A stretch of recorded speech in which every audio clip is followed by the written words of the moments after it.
Hi, YouTube. How's everybody doing tonight? I hope that everybody's having a wonderful night, wonderful day, I guess, even depending on what time it is you're watching. I know we've got people from all over the place watching us. We are welcoming our guest back. You all have seen him before with a slightly different name, but we have Cigar Talk Network with us tonight, not Cigar Talk Podcast. How are you doing tonight, Ian? I'm good. How are you? I'm doing very well. Do you want to start off by letting us know what you're smoking on tonight while we have this conversation? Yes, it's a Nicaraguan cigar called La Imperiosa. Here's the label here for Roxy, because I'm sure she wants to see it. Mm-hmm. And it's like full body bolt smoke. I enjoy it, and it's pretty affordable Okay. too. So wherever you can find it, check it out if you're into cigars. Describe affordable, if you don't mind. This one was about like $10 or $11, something like that. Okay. And I did ask for her. I don't know if I have any other ladies or any other gentleman even here tonight, but anybody else interested in cigars. But okay, so Roxy said um, $4.99. You're a hey, baccarat girl, huh? maybe she's getting Yeah, a better deal in Houston than what you're maybe. finding. No, she's Okay, so can you tell us a little bit about yourself, though, before we get started on our awesome topic that, by the way, Cigar Talk Network came up with for tonight? yeah. Well, up until this point, I've been running a audio and video version of the podcast on pretty much any platform you can think of: YouTube, Facebook, Spotify, iTunes, etc. And the subject matter is has up until this point been kind of a wide range of topics, that mean something to me. A lot of it is just deep conversations about self-awareness, mental health, relationships, and it manifests itself in many different ways. So we've had poetry nights in the past. We had several of those over the summer, and we're looking to bring those back next year. And yeah, I'm looking forward to the future. We're in the middle of like some restructuring. I know you and I talked about it offline, but we'll be transitioning from the podcast model, because it's more than just a podcast, but we'll still continue to do the podcast, but we're moving more toward a network kind of model, and where we'll have several different segments and show types available to you in the near future. So if you enjoy what I'm talking about so far and you like what you hear this evening, by all means, check it out. And I think somebody shared, or Roxy shared my Yes, channel my in moderators the are on comments. it. My moderators are on the job. They are so good. I got to get me They one of are. those. Got to get an invite, Yes, something. yes. But yeah, thank you. Mine And you will can find cost me. you. Yeah, yeah, yeah, yeah. And you can find me on Instagram as well for all updates on the platform. It's at Cigar Talk Podcast currently on Instagram. Gotcha. Okay, and that 4.99 was actually Roxy answering someone's question about the starting price of my Oh, channel memberships. So, oh, my bad. okay, so she does not have any bargain basement cigar deals. So y'all don't be looking for Roxy's I was gonna say that's like a social pack of. media trying to get cigar prices. I don't even So think you can let get a me pack of say switches for $4.99 anymore. let Pack of me say some 30. hellos. Hi, Sapphire Diamonds and Pearls, the first one in the house. Thank you for being here. And Miss Alethea and Roxy, we already said it's in the house, came in jamming to the music. Love having that. And I'm glad that y'all are enjoying it. Hi, American Copperhead. It's always good to see you here. And Miss Chocolate Divine, thank you for being in the house. Let's see. Do I have any other people I need to speak to right away? I do see Deshaun on the track is in here. How are you doing? Mm, Always good to see you, y'all. If y'all are looking for music for your channels, check out Deshaun on the track. He definitely has you covered. Okay, so tonight's subject, you guys, we are talking about this is one of several topics, and a lot of my channel members know that we had to choose from tonight because Cigar Talk Network Ian found some top, well, he had some topics off of the top of his head. Y'all know I'm always looking for something that's kind of trending in social media that we can turn into a broader conversation, but nothing was really going on that I cared to discuss right now.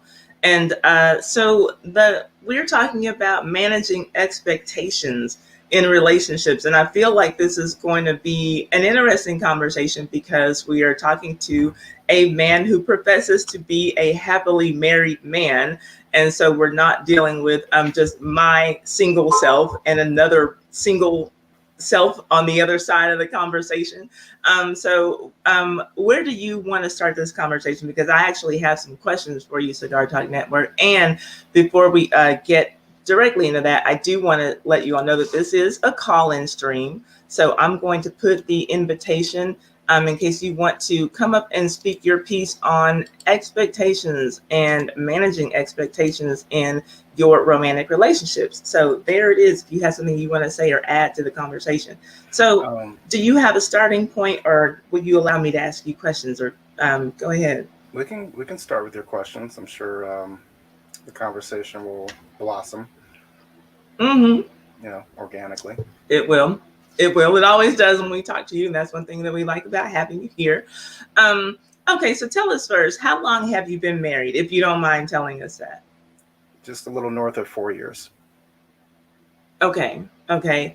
And so, as far as managing expectations go, did is that something that you constantly have to do? And as you evolve as a couple, does managing expectations still is that still a part of your marriage? Is like manage Yeah. the expectations while you were dating the same woman, the same as managing expectations while you're married to this woman? Well, no, it's not identical for sure, but yeah, we still have to manage expectations in our relationship, and a lot of it comes down to identifying communication gaps. I found just from my perspective. So, for example, now you can ask somebody, do you know what time it is, and they can tell you yes, or they can tell you it's 7:30. It's just like it's just how we interpret and digest the information, and I think that's very much you know can tie itself into just about any kind of relationship. So with my wife and I, yeah, we always have to we always find ourselves at different points where we realize communication could be a little bit better, because when you're married and you become, eventually become parents, if that's what you want to do, then at some point, routines set in, and there are times when you just come up a little short in certain things, and you're not doing all the same things that you were doing when you were dating. So you have to manage the expectations of, your spouse and yourself, and make sure that you're communicating your needs effectively, however that looks in a nutshell. Okay. So can you give us some differences for what that looked like for you? Like what, let's say, give us an example of managing your expectations while you were dating versus managing your expectations after you got married versus after you all had a child. Let's see. So when we were dating, I think my expectations were very different. I don't want to say they were lower, but at the time, let me think for a second. When we were dating, everything just kind of came in floating kind of naturally, because when you're first seeing somebody and you're really enamored with them and you're engaged and you're in love, it's just like you don't really concern yourself with the things that you do eventually concern yourself when you're married. When you end up making larger commitments together, like buying a home or having a child, stuff like that. So I think that it's evolved over time. So from the time we got married, I know an expectation. I'll give you a good example. So when we were Okay. just dating, my wife didn't, my girlfriend at the time, obviously, she didn't have a problem with me staying out late, all like that. So, I would go hang with my homies, and we'd be out, to the wee hours of the night, drinking and having a good time. And I continued to do that maybe a handful of times after we got married, because, it was never just communicated to me that she would not be okay with that after we got married. And we have a pretty good baseline of trust in our relationship. So we don't, she's not worried about me doing anything I shouldn't be doing. And I'm never concerned with, her not doing anything she should be doing. But I remember one time I came home a little early. I'll say that it was very early, early the next. Okay. She was, Early in the morning. yeah, she left. Yeah, yeah. It was like, yeah, smelling like Patron, singing dirty rap songs, tiptoeing in the crib like 6 in the morning. Um, yeah, she let me know the next day she wasn't okay with that, and I just stopped doing it. Mm, So I didn't okay. see like an issue with it, because again, we already had like this baseline of trust, and she never communicated with me that she would be uncomfortable with it once we were married. So she had to check me a little bit, let me know like she's not okay with that. It makes her uncomfortable. Okay. So this was shortly, I guess, after you got married, whereas while you all were dating, this was not a problem, That right? wasn't a big Is that thing, what you're saying? yeah, there are different stages in a relationship. You're dating, and then cohabitation gets in the mix at certain points. Then things are adjusted there, and of course, you're this is the first real big thing you're doing together. Planning this event, that is your wedding, and then eventually, going down the aisle, doing your nuptials, and then starting a life together. And yeah, so she she just had to let me know, like, hey man, you can't do Okay. that. Okay, so first of all, hi Lady V and Cocoa Butter Barbie and TB Trucking. Um, so where does this fall into the whole managing expectations thing? So was it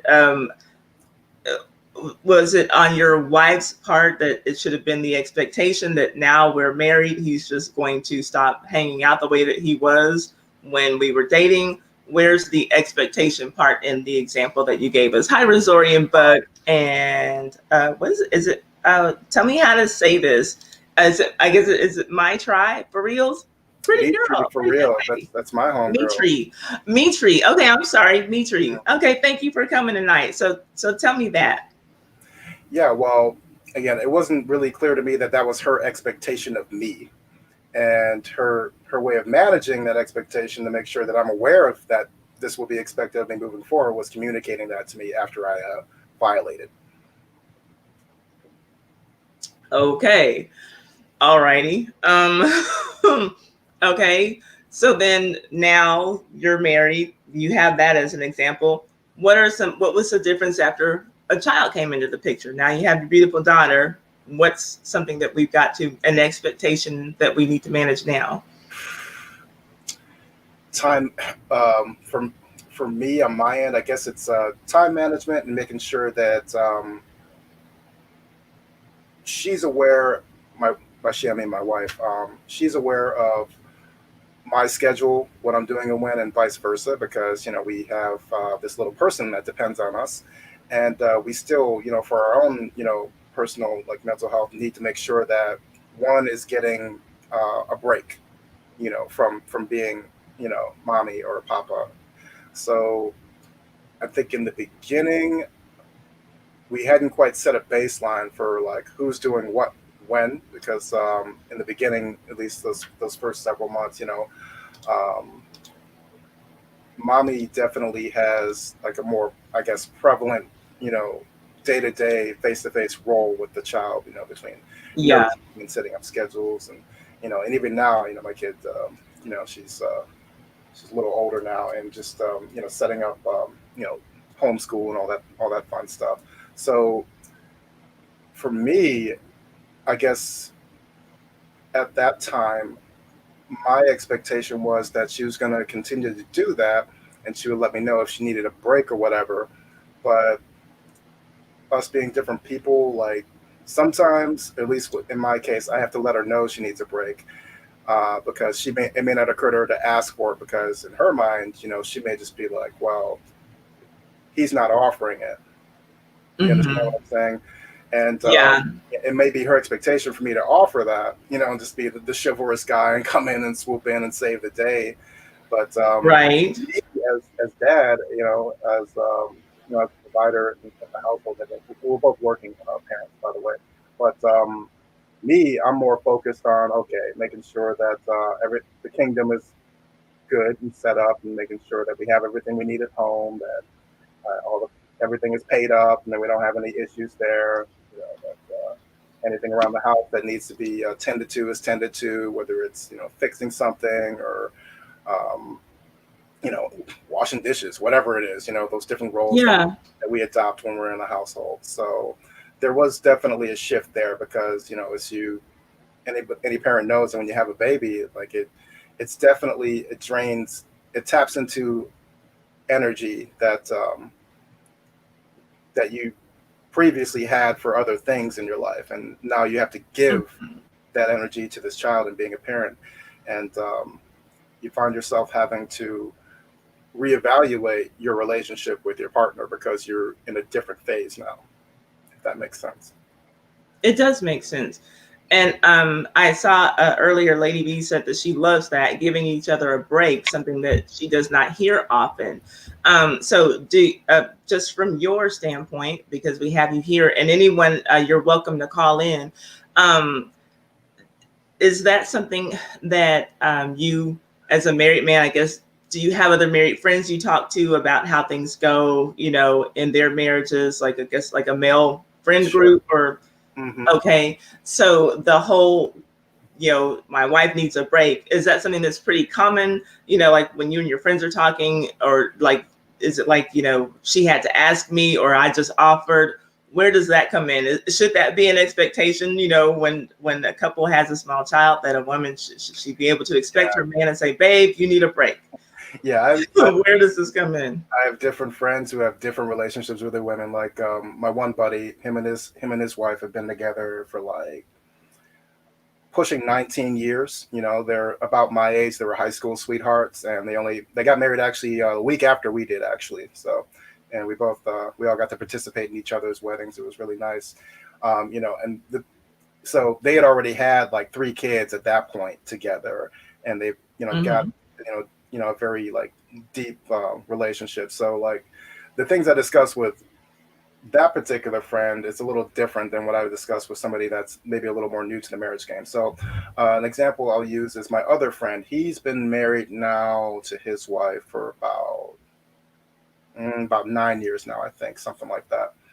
And they have two young kids. I think their ages now 6 and probably preteen age. And when my wife and I were in kind of like a dark space, with Hmm. postpartum and everything after our daughter was born.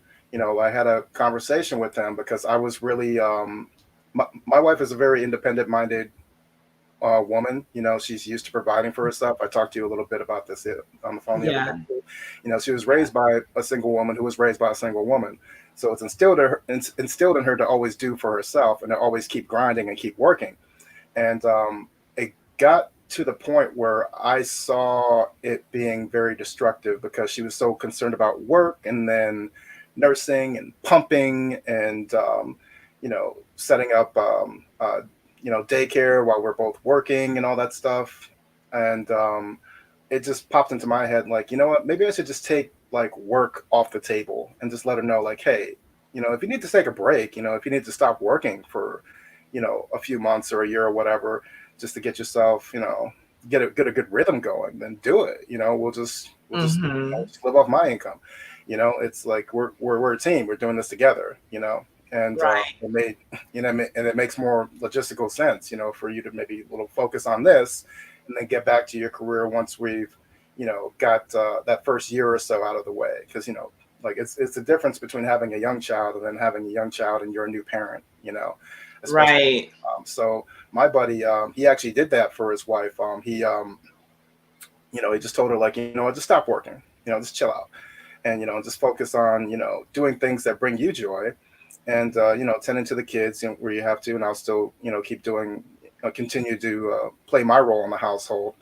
And he said the difference it made in their relationship, and particularly for his wife's mental health, was immense.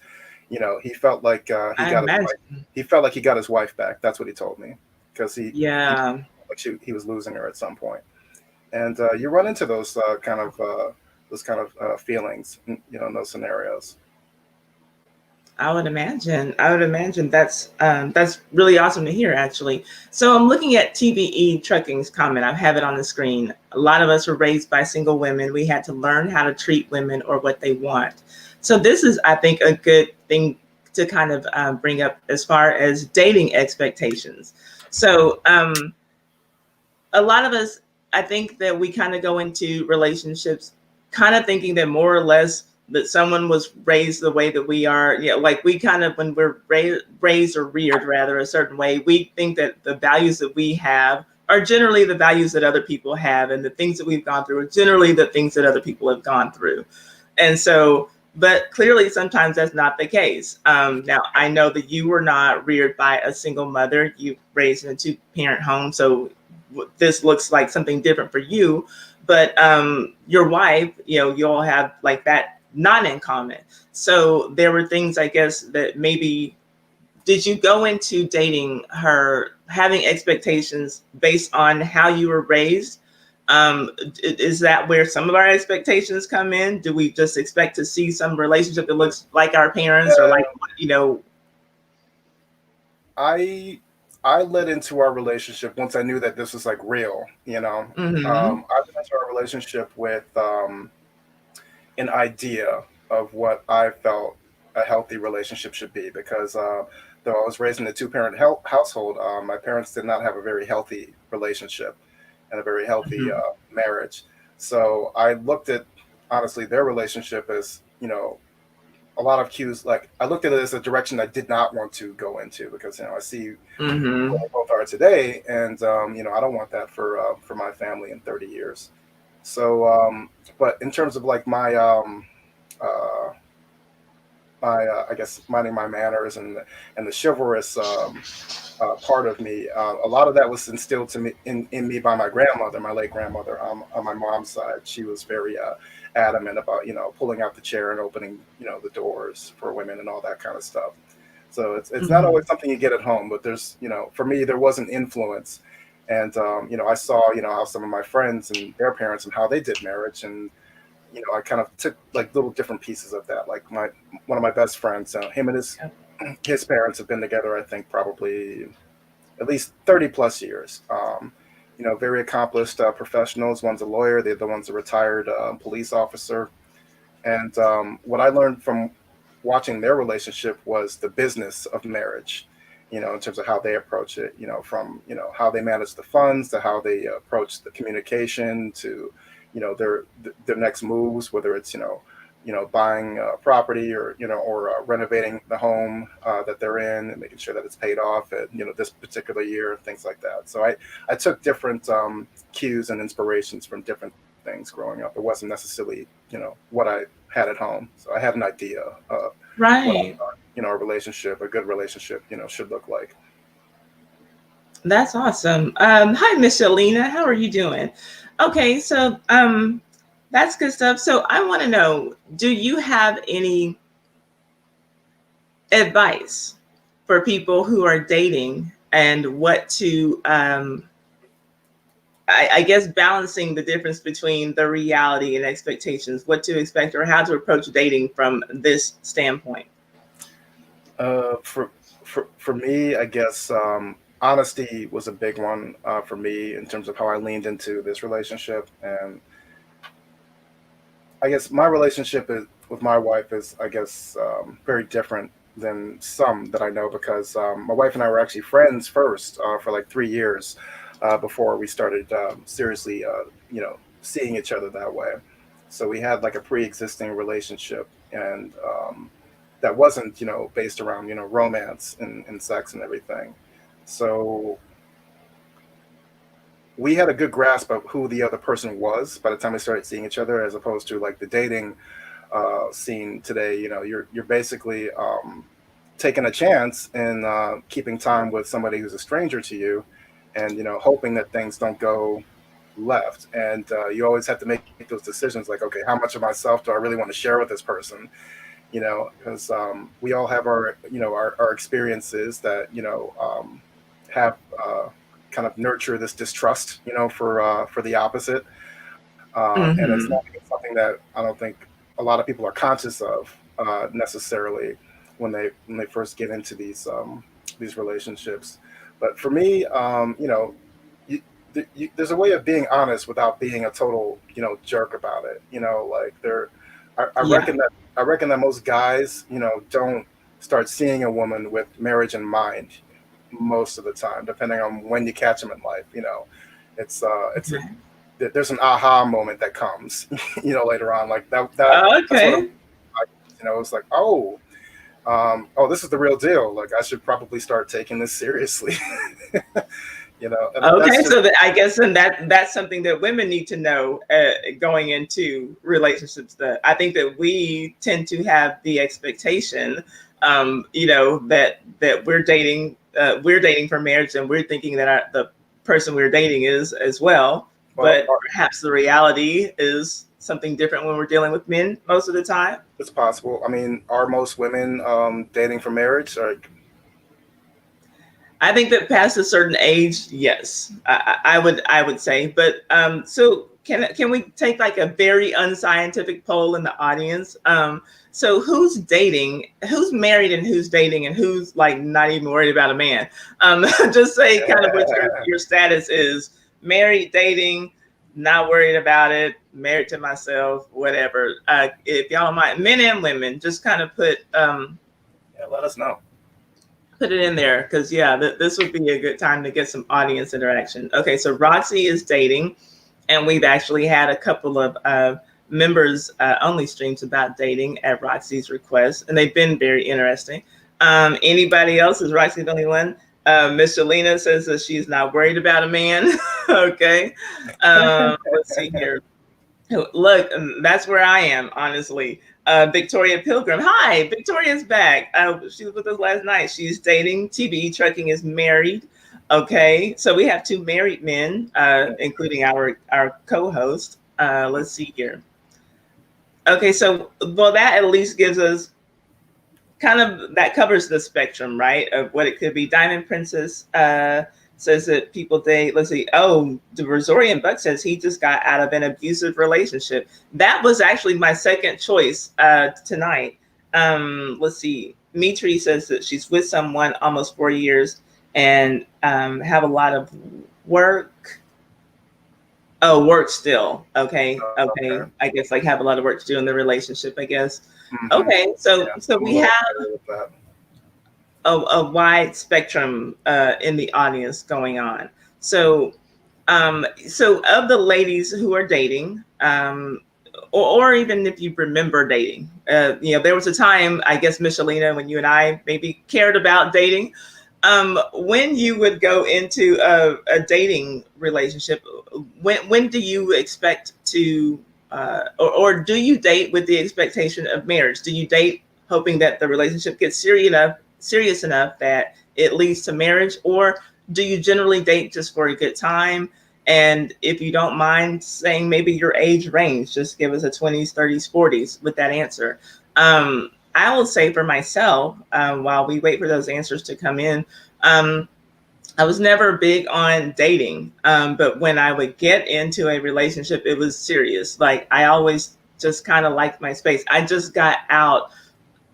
Oh gosh, I can't believe I got out of an engagement, and I feel like I'm like free again. Like I think an engagement.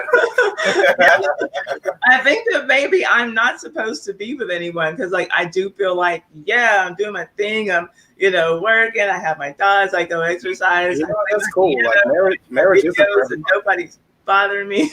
And I could be one of those people, but like I don't want to be like 70 and then realize, oh man, I should have got with that dude 40 years ago. I don't want to be that person either, but so that's me. But yeah, when I do date, it is serious. I don't want You're all in.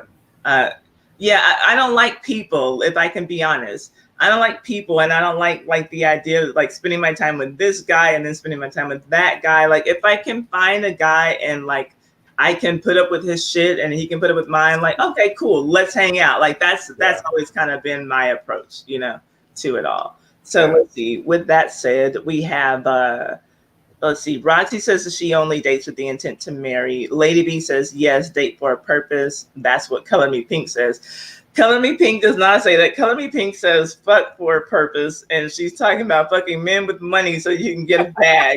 That's what she says. So let's not put words in her mouth. If we can be honest, that's a whole nother live stream. I mean, at least she's leading into it with purpose. She has a clear idea of what she wants, Hey, exactly. As long as you lay it out there and it's agreed on both sides. Fair exchange, no robbery. Let's see here. Diamond Princess says I date because I want to get married. And Cocoa Butter says he also don't want to be 70 looking across at the table at man. Looking at a table like looking across at a man like, why are you here? Like, yeah, exactly. I don't want to be that either. So yeah. They can find other ways to fill their time. Like, okay, I'm going down to the club, to the golf club. Exactly. They find classy ways to avoid each other, or they immerse themselves with helping with the grandkids or whatever, Relationships, they evolve over time. They matriculate. Oh, that's the truth. Hell yeah, I have church. So busy with church. I got the usher board, the deacon board, the choir, the Bible study. Let's see here. Victoria says, I just go with the flow. I'm not really okay with the fact that I do this, but if I don't expect anything, it's always a surprise and kind of free. If I get married, that's great. If not, too. Okay, so that's like Yeah. definitely So, managing so, expectations. so Like, Victoria whoa. is saying if you set your expectations low, you're never really disappointed. Mm-hmm. That's like a savage level of expectation management. Let's see here. So here's the thing. Um, is there a difference in managing expectations and settling? And if so, what's the difference? Um, well, I didn't settle in my marriage, but I can say that in previous relationships, there were definitely times where I just kind of looked the other way on something that I knew was bothering me and convinced myself that it wasn't a deal breaker, or something to that effect. I don't know. I guess we have to let's set the table. I mean, what is settling? What do we consider to be settling?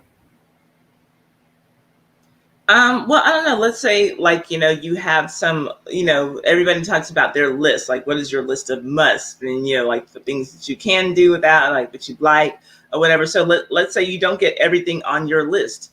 I would say that that's settling. If you have you come in contact with a person who's fun to be around, fun to date, but, he doesn't quite match up everything on your list. I think that that's settling if it's not getting exactly what you want. This is just my opinion, but I Mm-hmm. think you're never gonna get someone that checks every single box. We talked about Mm-hmm. that a little bit with Juice a couple weeks ago too. Like there's Mm-hmm. the whole 8 out of 10 thing or the 80-20 rule or whatever you want to call it. Um, but for me, I knew what I was getting, um, you know, and definitely met what I would want, in a partner. At least at the very least, it was far superior to what I had been used to in a relationship, and it was up to me to like make sure I recognize that early too. You have to pay close attention to people and their character. A lot of the times I think there were times when I ignored things I didn't like about somebody's character because I'm like, well, you convince yourself like, well, you're supposed to fight for love, and you're supposed to, you know, not just give up on something because something doesn't go your way, and it's really tough to discern, what's a deal breaker and what's not. Especially when you're Mm-hmm. younger. Now, I'm in my 30s, and I knew, who I knew I wanted to be with my wife in my late 20s and it depends where they catch you in life. So for me, Mm-hmm. I was single for a smooth 4 years, by choice when we started seeing each other, and when we started seeing each other, I wasn't really I was chilling on the dating scene for a little bit, and then sort of started to get back into it more, when we started seeing each other.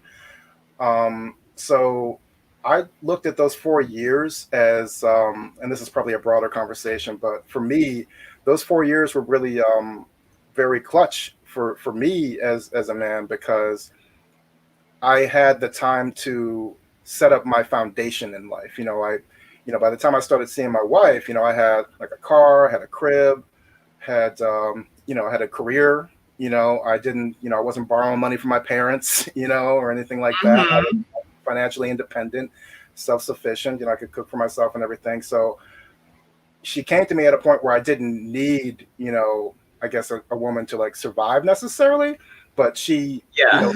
I recognized how much she enhanced, what I was doing, you know. Mm-hmm. So there were definitely things that, I guess I don't know what most guys have in their minds when it comes to like, selecting a wife, because I guess relationship and even beauty standards are just kind of warped nowadays. You have so much eye candy out in the world, and there are some men that probably convince themselves that that's what you want. You want a trophy, as opposed to Mm-hmm. a partner, and Right. that's one thing you have to really discern quickly, because those trophies, you got to check what's under the hood. Do they they look good and they might look good with you, Mm-hmm. but is it healthy for you? Right. Is it does she bring more to the table than just her looks, and a Mm-hmm. pretty smile? So you have to look at all that. So getting back to settling and what that looks like, I don't know. I guess I don't know. Like I don't know if men settle. Like they either do it, or they don't. I think Mm-hmm. like anytime we've had the settling conversation, it's always like women settle for certain men, and there's a litany, myriad of different reasons behind that. Some women, air quotes, settle, like, okay, this guy Mm-hmm. isn't like an Adonis, just like God's gift to women, looks wise, but Mm-hmm. he's got money, he's got stability, or whatever, and he treats me good. Mm-hmm. It's not considered settling, to get a guy that maybe isn't as good looking, but he treats you the way you should, with respect and care, and has like financial stability. I don't know. Mm-hmm. Like, Right. you know, you know, women in the comments, let me know what you consider to be settling, because I think those lists that we put together sometimes can hurt a bit. Mm-hmm. It's good to know what you want and have a good idea of what you want, but recognize that this isn't like Build a Bear for human beings. You know, you have what you have in the Okay. world, and relationships are work. Like I'm not the same. You know, I'm the I'm the same guy that Mm-hmm. I was when my wife and I first got together, but I'm definitely a different man. You know, Right. and that comes with time and development, and really focusing on your relationship, making sure those lines of communication are open. Going to therapy if you need to work out. All the work things we that from childhood that we probably haven't dealt with. Ever, and Mm-hmm. how that affects our relationships. I could go on for days about that. Yeah. Yeah. So it depends. Huh. Everybody's a little bit different. I don't think we can't generalize that kind of conversation. Mm-hmm. Whatever. And it's I not like, agree. and I don't think it's like an unreasonable expectation for anybody to want a partner that brings stability to the relationship. You know, Right. if they got like 400 grand in debt, clearly like they're not, they bring that into the relationship. Clearly, Yeah. they practice at managing their finances, and that could affect your relationship, and that could take you both down. So that's something you probably want to work out before you get married. Get yourself on a plan. Well, Go yeah. financial planning I classes or whatever. actually I appreciated you bringing up the point of the business of marriage, because I do think that that's something that people often overlook and don't discuss enough. That marriage really is a business, It's a and business I don't run think that a lot of by people. America. It is, and I don't think that people realize that until they're going through a divorce. So, could you talk about that? Could you talk about marriage from that point of it just being a business transaction, because it is. Well, yeah, and again, I say that in America, but or at least in the Western Hemisphere, because that's what it is. When you bring the government into your business, it's not like Not just here though, the but old not just countries. here. Yeah, but it's like there's a spiritual component to marriage. The joining of two Mhm, people under the sun, or Allah, or God, or nature, or whoever mhm, whatever you believe in. And then there's like the actual contract, like you going down to city hall, and signing a piece of paper known as a marriage license, which is essentially a contract. And mhm, you decide, how much you're going to make of that business deal, when you're with that person. So I think it's important that, again, the communication lines are open, and you discuss, what you want to do with your lives, not only as a couple but separately. Like, and it's mhm, interesting because my wife and I just had this conversation recently, and I'm doing a lot on my end, in within life, just for my own self betterment, and I'm balancing, what I'm good at, what pays the bills, versus what fulfills me. So mhm. like, work is cool. I'm good at what I do, and I pay the bills. But doing the Cigar Talk Network, that gives me a degree of fulfillment, and that takes a lot of time and energy planning to execute that properly, or going to school, and whatever else I'm doing, and whatever else anybody is doing out there. So I'm doing these things. And there's there's a time when I remember where her and I used to talk about what she wants to do with herself. And and I think because we got together and we got married, and we decided to become parents, that that plan had to be adjusted a bit. And very recently, we came to the conclusion that she's not getting as much fulfillment as she would like, in certain regards, and I just talked to her like, well, let's get back to your career a little bit. Like, I know you're doing what you're doing and you're working and everything, but like long term, I know you had these larger aspirations. So, what can we do to support that and make sure that we're still tending to that? Because I'm making sure that I'm tending to my needs, and I'm getting the support that I need from you to do what I want to do. But it's also Mhm. important that we don't lose sight of what your other wants to do, because your other, spiritually and in the contract of marriage, he or she is your second self, and you have to make sure that that is in good shape as well. So we're always, making sure that we're checking in, and seeing, what we're doing to, make our individual dreams come true. Because we had a whole life before we started seeing each other, and, Right. and those dreams and aspirations just don't go away. You know, Mhm. but we also now have the us that we have to tend to too, in terms of what we want to, where we want to be as a couple, as a family, in 10 years and 20 years or whatever. So, and you basically have to, I don't know, sort of like segment it in a way like, okay, what is this particular lever? If we pull this lever, how does this serve this particular, long term goal, and so on and so forth. So it's important that you talk Mhm. about that and make sure that, you understand, where money is going out and where it's coming in, into the Yeah. relationship. How you set up your finances and your banking and whatnot, and just make sure that you don't nurture or put yourself in a position where one could nurture, bitterness or resentment, because they're not getting quite the amount of attention to what they care about, as you might be, if that makes sense. Mhm. It does. It does. Um. Okay. Let's see here. Do I have any questions for you? Okay. So would you say though, that in your marriage, or in any marriage, is managing expectations some never-ending process because of the way that people constantly evolve? Like, you're married, you didn't have a child, now you have a child. Eventually, that child is going to go away. You're going to be empty nesters. Does every phase bring on a new set of expectations and then a new reality? Yeah, there's so many different variables that come into play as you go through life that you can't really necessarily account for. I mean, look at everything you were planning for 2020 before the pandemic hit, and how much of that got chucked out of the window as a result. There's always going to be like little curveballs that are served your way, and you're going to have to, make it adjust accordingly, and reset and remanage your expectations based on what you can do versus what you would like to do in the future.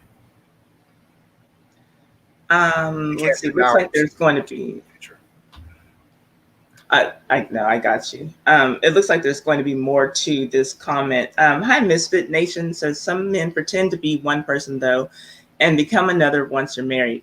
My husband makes me feel like I'm made here for his purpose. How do you work on a marriage with addiction involved, which causes maybe I see HET, maybe hurt, Misfit Nation. Let me know how you're finishing this sentence. And thank you for coming. And well, Okay. Ian, do you want to address this in any kind of If way? I And understand, having if some I understand, emphasize. yeah, if I understand the question, um, your husband was really putting his best foot forward, I guess, and on his best behavior before you were married, Mm-hmm. and after you got married, just certain I guess rituals and uh, what am I what's the word I'm looking for? I guess certain habits set in, over time. Yeah, I could see where that becomes problematic, and it does come down to like, well, are you communicating to them that like this is a need for you, that you need him to pick up some slack and maybe I don't know, wash a load of dishes every now and again, or whatever the case may be. I've dealt with that, where I'm used to my wife doing a certain thing, and she never asked me to do it. She just kind of goes in and does it, and then then later we end up we end up clashing a little bit, and from my perspective, like, well, this is what we've always done. I didn't know that this was an issue. I didn't know that you felt this way, you know, because I've always done what I've done, and I know what I do in the household. I thought this is what you do in the household. Now, if you need me to do Right. this thing and pick up, pick up some slack, if you need, time or, to, I don't know, nap or, or do something that gives you fulfillment, then you need to communicate that, you Okay, know? hang on though. We have the second part now. Oh, So, okay, the whole thing says some men pretend to be one person though and become another once you're married. My husband makes me feel like a maid here for his purpose.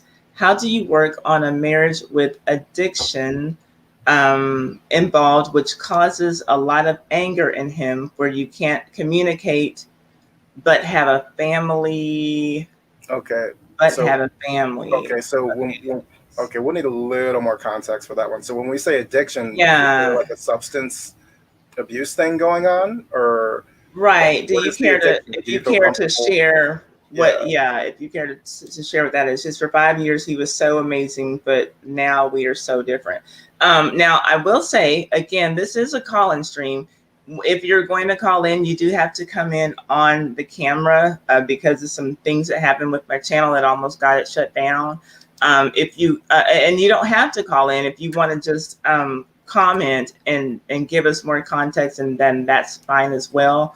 But there is the Roxy just put the link to the stream if you want to call in. And I'll go on and just, there are the rules before you come in. You do have to turn your camera on and be sure you have everything turned off except for StreamYard, so that we don't get any feedback or echoing, and put on your earphones if you have any, so that we can have a good sound for the stream. But yeah, feel free to join the stream if you want to come on camera, or just keep commenting so that we can see what's going on there.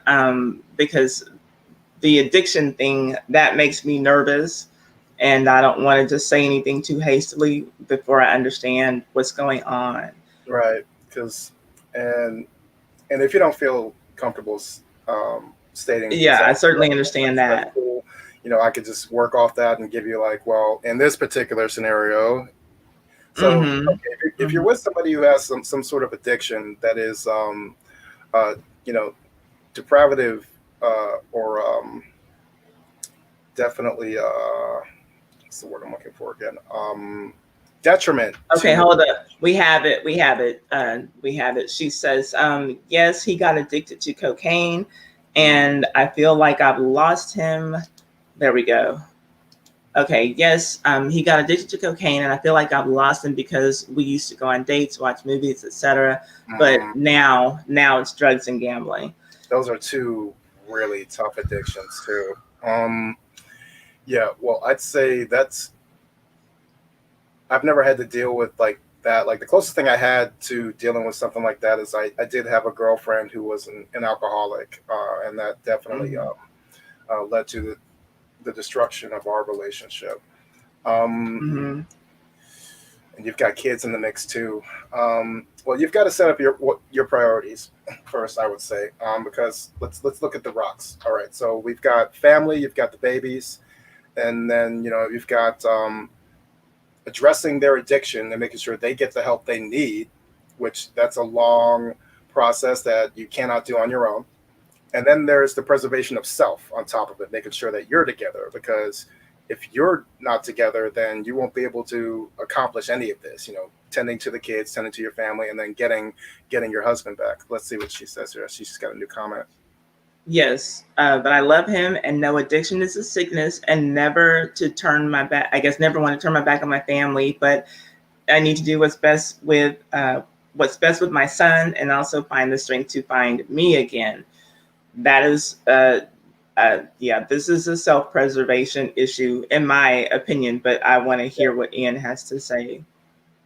I don't disagree. I think the first rule of survival is self-preservation. So Mm-hmm. not knowing you or your situation completely, I only know what you've shared. It sounds like you've got to do what's best for you and your kid or kids right now, and if that means you have to distance yourself from your husband while he's in this state where he's dragging down you and your family, then I would say that's probably the healthiest decision. That doesn't mean you give up on them, but you've got to make sure that you and the babies are straight first. Mm-hmm. Because having somebody like that around all day every day, like, that's going to affect your children, how they come up, how they perceive the world and Right. relationships in general. So, like, that's like the big rock, that's like the big picture right there. And I think if you have some kind of support system, I think you need to tap into that. Tap into some lifelines. Figure out what you need to do. Whether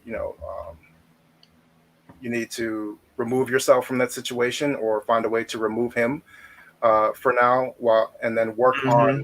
getting him together separately away from that. Yes. Take care of your kingdom first. That's definitely in all under all circumstances, always protect the kingdom. Yeah, yeah, I 100% agree. And I wanted to hear what you had to say, which I don't disagree with any of that at all. Misfit Nation, yeah, I would say, and even looking at Diamond Princess's comment, her husband needs to go find help on his own if he wants to get better. And that might sound harsh because you love him, Yeah. but I 100% agree with Yeah. that. And I'm speaking from experience. My first marriage, the only time I was married to a man who was addicted to drugs, and he became physically abusive with me. I don't have any children, and I thank God that I didn't have. And I think that if I did have children, I don't think that I would have been able to stay and force a Yeah, child have to the sit strength through to. that. Yeah. So That's yeah, and look, that's Brazilian Butt, the one who said that his ex-girlfriend was abusive. She was also on cocaine. I don't know what it is about that drug that makes people act a damn fool, but I it say separates you from self. whatever. Yeah. Yeah, like Some you're dealing with don't a recognize. that's not your husband. That's why you don't recognize him. That's not who he was. That's not who you saw. Yeah, that's the So drugs. I would say, That's the addiction. yeah, you're dealing with a whole demon there that you are not strong enough to handle. So if he is interested in seriously getting help, and if he's interested in the preservation of your family, he will walk away, or he will make it so that you can go somewhere so that he can be alone in this, and because that's nothing that you're equipped to help him with. So Yeah, he you needs can't make that to get decision that for him. help separately. Hopefully he will come out of it. I know you love him, but he has to love himself enough to get through this, and he has to love his family enough to not put y'all through this, because Yeah. he knows when he's not high, when he comes down, he sees the destruction.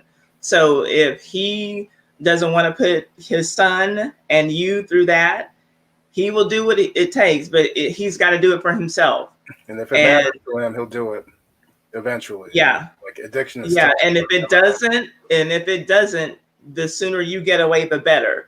Either way, that's what needs to happen now, because he'll either see I need to get it together if I'm going to have my family, and if he never comes to that realization, then you're already started. You're on another journey. So I say, if there's a way, and I don't know what your finances are. I don't know if he, I don't know. I know that when I was going through it, I was the one making the money. Yeah. I was so like I had resources to do everything that I needed to do, and unfortunately, I know where a lot of women are in that position. They stay because they don't have anywhere to go. Yeah. So if Especially in you this have a environment place, too now with COVID, like, it's yeah, gotta be tough yeah, to, mm-hmm, it's one thing to just be like, all right, well, I'm gonna get an apartment and and pick up and take the kid, or go stay with relatives. Like, that's those options we had a year right. ago. They're not quite as clear today. They're not, yeah, exactly. So whatever you need to do for yourself, if it means you have to, call the police and have him hauled off, Hmm. so he can go sit in a jail cell somewhere and start to detox, but you don't keep him around you and your child. You don't know what could happen next. You don't want to be on the news and have your family finding out that something happened. Hmm. She dropped a new comment in here. Let's see. She says, I agree. I told him I would love him. I would always love him from afar, but I'm not gonna let my son go through that. I feel enough heartache. I don't ever want my exactly. You don't want your son to go through that, Yeah, it and sounds like you you know. don't want to put yourself through it anymore. It sounds like you know what to do. Mm-hmm. We're here to tell you Do that you have the you are correct. means to do what you need to do? Do you have a plan of action? Do you have a place to go? Do you have somewhere you can put him or that you can take yourself? If you don't, figure it out. You know, there's always a way. Yeah, because that's the thing. You're going to have to find a way out of there. A friend, a family member, something or someone. If it's not someplace that you and your son can go, someplace where you know he can go, he might have a friend, he might have a relative or something who Yeah, would take him in. But that yeah, anybody who loves him ought to love his son enough, even if they might feel one way or another about you. They ought to love his son enough to not want his son to see him like that. yeah. And you may find yourself having to humble yourself for a little bit too, and enlist help. I know I did when I was in situations where I was cohabitating with a girlfriend that and things just went south and got toxic and just wasn't good for either of us. You do what you got to do to preserve yourself. You know, it doesn't mean you don't Yeah. care about them, but you got to take care of yourself. Like you can't accommodate somebody at the expense of your well being. Resorian Bug says if he gets high once a week, then it's time to take a break for a little bit, see if things look like they are getting better. If it is more than once a week, then you need to move out. This And this is cocaine, coming this from, hard drugs, nah, man, that's not. Nah, yeah, I would say you're if smoking you weed know or he's something, that's doing it different. at all, You know, yeah, if you're yeah, doing we amphetamine, they're gonna chill out and want yeah, something to eat. But if they're on some damn heroin, cocaine, all that kind of shit, no, keep that there's out of no your home. grace period on anything like that. It's got to go. It's got Hmm. to go. Yeah, there's no And moderating that, that kind of stuff. Like, yeah, and yeah, that's coming from the man who said that he was in a physically abusive or he was in an abusive relationship with his girlfriend. yeah, So, and it takes but time. I no. mean, it's hard. Like, look at just for example, yeah, Okay, okay. Well, look, I'm sorry. Look, she says yes. I believe he's going to go stay with his grandmother until I can get another place in January. Perfect. Work that plan. Work that plan and stay in touch with us. Like, if you don't mind, hmm, stay in touch with us and let us know what's going on because, like, this is you yeah. got to get out of this. You said you believe he's going to. I would confirm that. Yeah, Yeah, yeah. Make make sure you're sure, but communicating that's what I'm clearly saying. on that. Yeah, Work that plan. Make that a plan. Like, when are you leaving? Like, yeah. These aren't and goals; shoot. these are And if it's targets. yeah, yeah. If it's a matter of his grandmother getting ready, that's one thing. But if this is just his decision, he doesn't need to wait till January. If he knows that he can go there, what are we waiting on? Because and I'm saying that because I dealt with my ex-husband bullshitting me when I would set up counseling for him to go to and drug treatment facilities for him to go to. Well, he didn't want to go this day. He had a fucking toothache. Girl, look, you don't have time for that No shit. Like excuses. we don't want to, not hear from you one day because something has happened. So Yeah, if grandmother's place is an option in January, it should be an option right now. Like he can literally start packing, and you don't need to spend another month dealing with that. and you know Okay, what? good. She says she's meeting with her tomorrow. Yeah, Good, good. You find out from grandma. because I'll tell you, I knew a girl. I went to school with her, knew her for years, and she had a very tumultuous, abusive relationship with her kid's father. And Mhm. but and when I say tumultuous and abusive, I mean he went to jail for beating the brakes off of her like more than once. Like I think she went to jail at one point, for these different, domestic disputes. Had to, her kids weren't living with her at some point. It was really, really bad. And one day, a couple of years ago, she went missing. And we were all kind of, scrambling, putting up posts on Facebook and, early because, you have to wait, a certain amount of time before you can declare somebody missing legally. you know, Right. People were organizing search parties. Her sisters and all her friends and everybody were looking for her, and they found her one day, and she was stuffed in a garbage bin in the hood, and he did it, and they ended up finding him. But obviously, the deed was done, and she was my age. She was in her early 30s at the time. She was beautiful, hardworking, but she couldn't leave that thing alone. And my understanding is, without going too deep into it, like it was a dispute over I think it was tax money for the kids or whatever, and it led to her losing her life. So you never know where it's going to go when you're dealing with people that are unpredictable, and if they have violent tendencies, or if you see that if you see those different like little hints, pay attention to them, and get and separate Yeah. yourself from that. Uh, Yes. she Yes. she left 4 babies behind. They were young kids. And now you've got one parent's in prison for murdering the other. So I know that's an Jesus. extreme situation, but this happens every single day. It happens. Oh yeah. It happens. That's why I'm yeah, like he's got to go. He's got to go. Oh yeah, me too. Uh And the baby, the kid's father, the boyfriend, had a friend assist him in hiding her body too. On top of it, oh, they what a rented great a friend. U-Haul and stuck. They rented a U-Haul and everything to move her, and it was disgusting. And Yeah, we don't want this to be you, Misfit Nation. I'm hoping he's going there. Okay, Friday. Okay, I'm moving in January. That he can come back to this place, but I still want to be there for him. Yeah, and do that from a distance. you can do Call that. him, text him. Let him see his son or whatever. Meet up somewhere because a good point. Brazorian, but like he said, also if he gambles, and there's a good chance he has debts with people that are not friendly, and they will Oh, start coming around looking for him. And so, yeah, very good point, Resorian, but very good point. mm-hmm. So if you can be the one who moves, and let him be there to come and deal with those people who might be riding around looking for him, and let him see his son, but y'all go meet up somewhere else. Don't go back over there to that place either, Yeah, where he has control of a situation. Y'all meet in public, meet for dinner, meet for lunch, meet somewhere well lit where there are people. Let people know where you are when you're going to meet with him. And but yeah, you can be there for him. Let him call you, let him text you, but you need to stay away. Gambling and drug addiction, yeah, very, very good point, Resorian. But yeah, yeah. The sharks and all that. Yeah, you don't want to risk that. yeah, you don't want to risk your life trying to help somebody who may or may not be trying to help himself. So take care of you and your son. You have to do that. And it sounds harsh, and I know it's hard because I've been there, but you'll be thankful at the end of the day. You'll be very thankful, because mine tried to kill me. I told y'all before.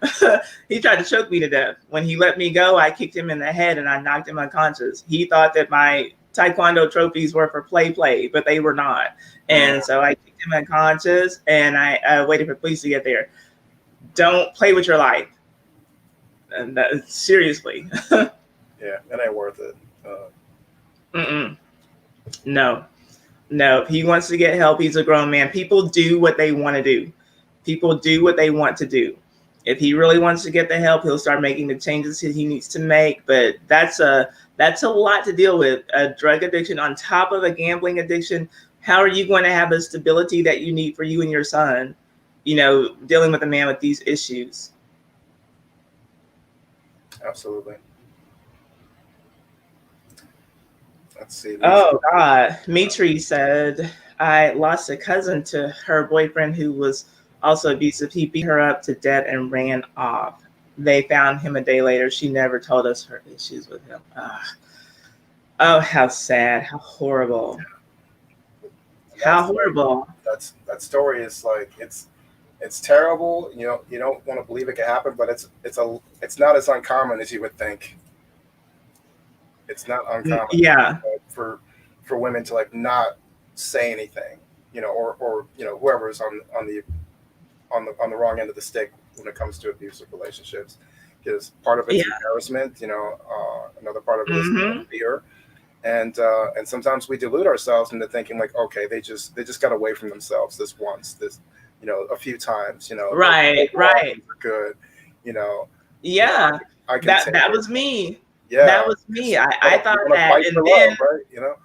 yeah, look, if it hadn't been my husband, I know I would have said fuck this, but I didn't see that side until after we got married, and then it's like, well, damn, well, but this is my husband, I made vows, I'm supposed to do this, right? Like I'm supposed to fight for this, right?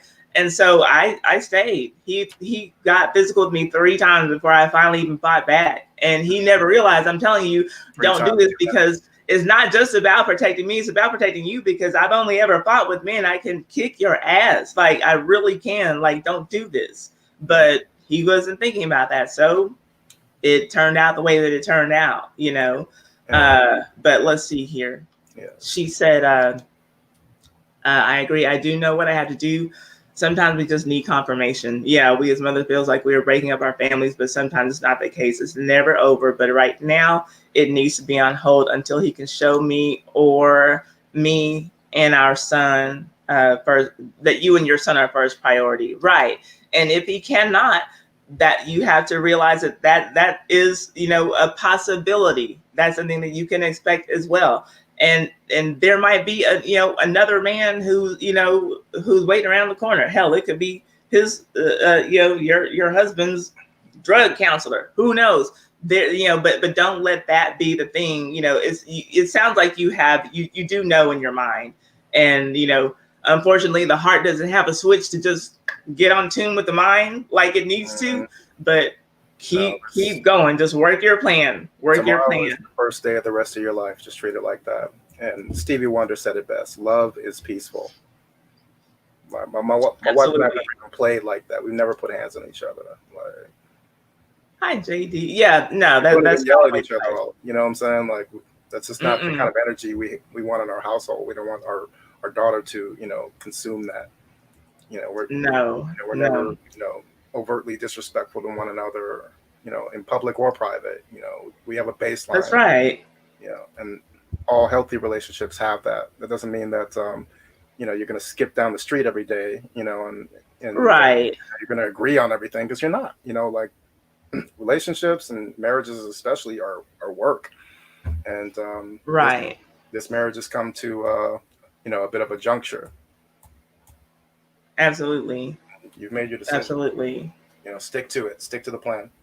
Stick to it. Yeah, because he'll be back here, and even if you don't see in Cigar Talk Network, come back and tell us how you're doing. But he will be back here. So if you see us, again next week or later this week or something, let us know how the plan is working. Is he at grandma's yet? What's the plan?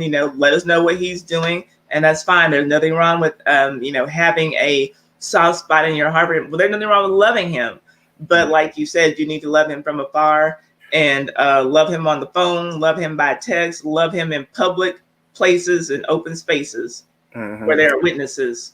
And I'll say to you, Misfit, too, if you need a little more color on like some different terms and conditions that are centered around abusive relationships, I do have a video on my channel that's titled "Abusive Relationships." It was a panel discussion I did with Yeah, I think 3 or 4 other women, including my wife. And a lot of people found it really helpful and beneficial for other women to share their stories and different terms like trauma bonding, for example. mm-hmm.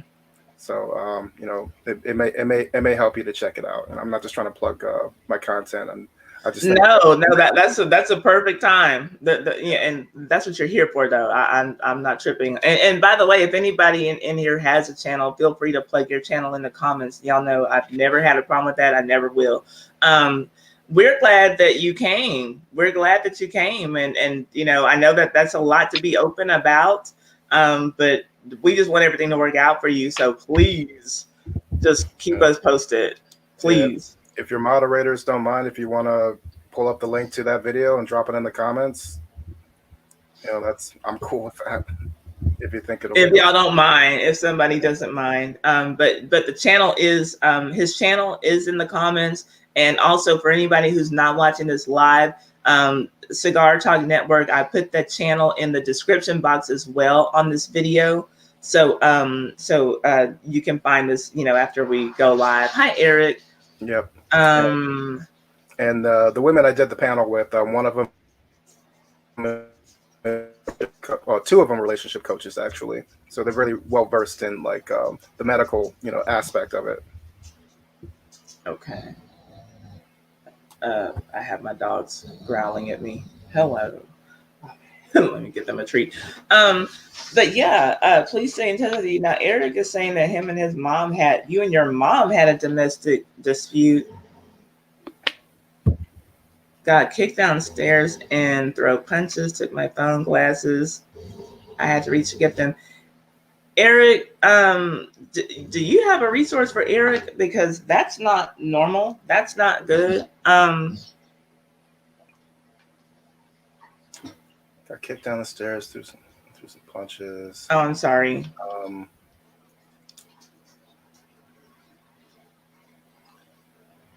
so I guess I need to be a little well. Yeah, first of all, I guess there should be like some separation going on there. I'm just trying to get grasp like what the Mhm. situation is. Like, you Yeah, look like I you're don't grown, know the and context.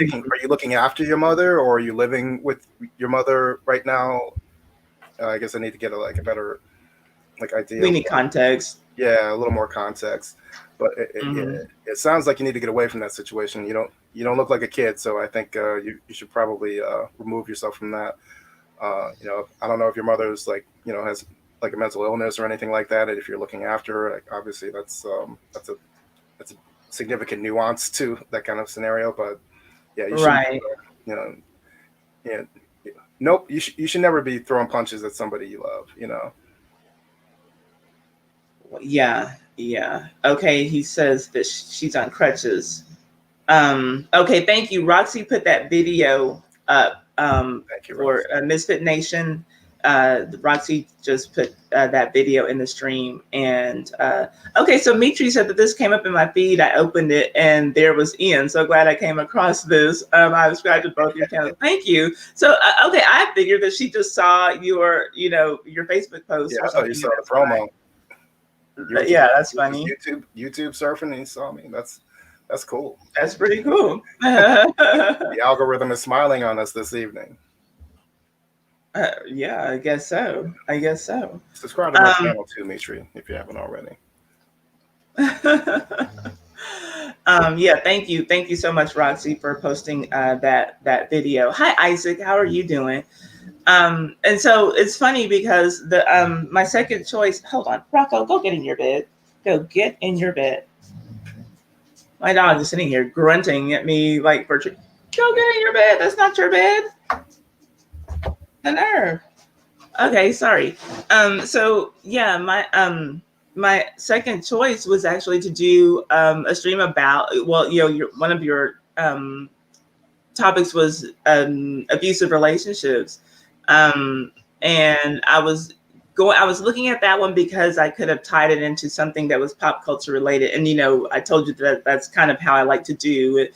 Just find something going on that was trending, and talk about it as a broader topic that we can just bring to the audience that anyone can relate to, even if they don't know the people involved in the story. And I don't know how many of you would be familiar. Have you all seen the name Brandy B trending? Because she went live on her Instagram while there was definitely a domestic dispute. It seemed like a DB situation going on between herself and her husband. And it sounds like he must have been holding her down or something, like maybe had her pinned down while you don't see what's happening, but you hear a baby crying loudly the whole time in the background. And then you hear her saying, like, get off of me. You hear him saying, you're not going to be effing disrespecting me. And like just being really loud with her. And then later, um, she posts, and I 100% do not believe that it was her, but I believe that it was her husband using her account to post on her social media that he wasn't abusing me. I was actually being physically abusive to him. He only verbal abused me, not verbally. He only verbal abused me, and but things were just going crazy. Pray for our family.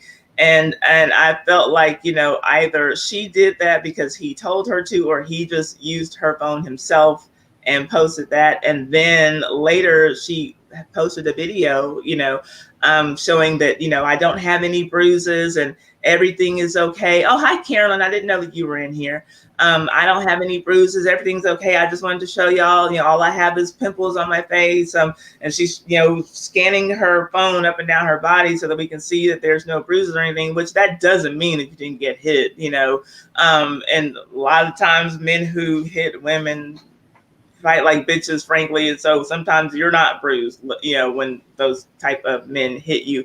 But her mouth looked like it looked like her jaw, frankly, was a little bit displaced. Her mouth looked crooked while she was talking. I didn't see any marks on her, but regardless, let's say that her second post was honest and she was actually being physically abusive to him. It's still not right.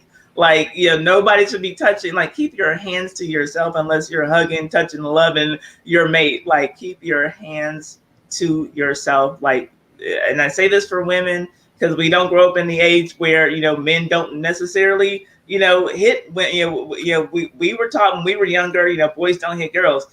A lot of these new age guys don't play by those rules. Yeah, they don't have a problem hitting women. You put your hands on a man and you might get cold cocked.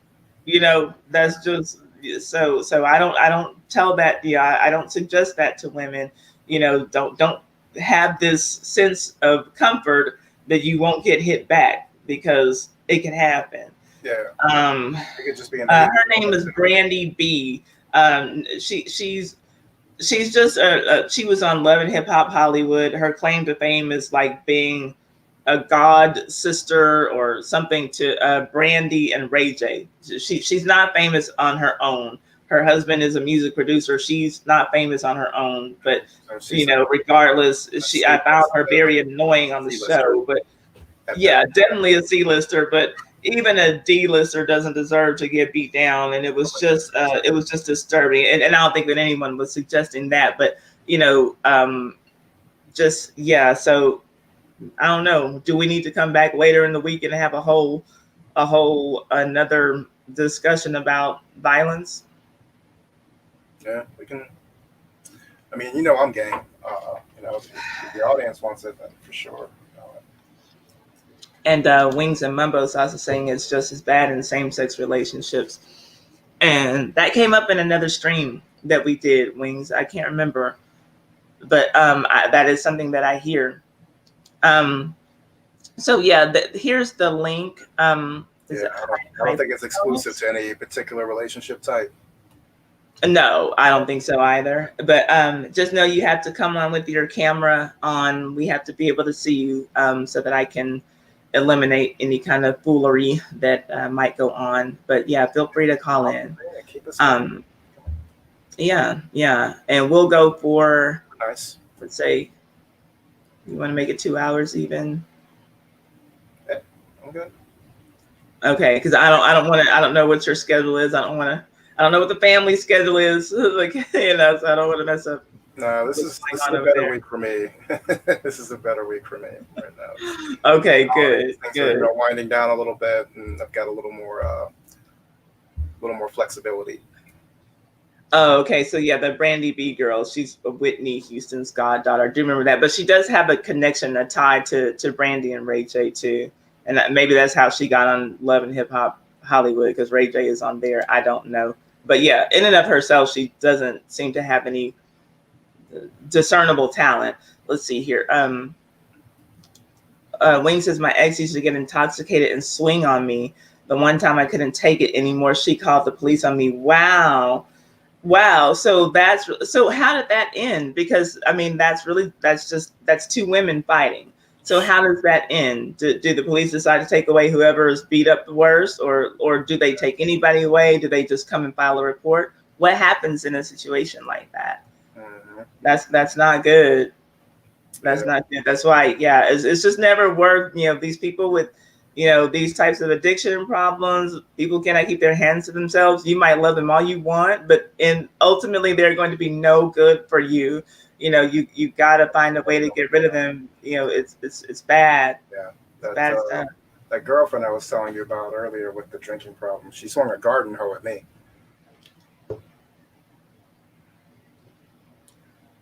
Wow. After throwing every dish in the house at me, I'm ducking and weaving like Quail Man or somebody. It was a That's crazy. experience. Yeah, yeah. I'm like, yep. Time to go. This Yeah. isn't good. Yeah. Yeah, she At pursued least me you with that knew. garden down the street too. Woo! That's a whole Pursued story. me. I told that story in the abusive relationships video too, in great detail. I'm glad Okay. that you can laugh about it now. Yeah, I mean, Let's see, they arrested I me live to tell the because I story. have the dominant appearance. Wow, they assumed I was the aggressor. Ain't Wow. that about it? Wow, that's fucked up. That's really, really fucked up. Hi, Jay. Yeah, Jay knows. Oh my gosh. Yeah. Jay knows I'm real. They used to call me Taekwondo because my name is Taiwan. And so Mm-hmm. they used to call me Taekwondo. Yeah, but Okay. I had to go inside that motherfucker's head. He tried to Okay. choke me to death. But Y'all, my you're not husband tried to choke hands. me to death.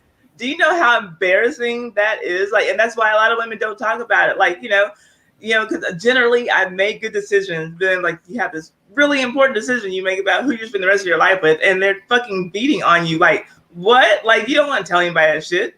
So yeah, so you got to kick their ass. Like, like this is not gonna, like, I'm not gonna let my parents, hear that I died on the news. Right. That's terrible. Yeah.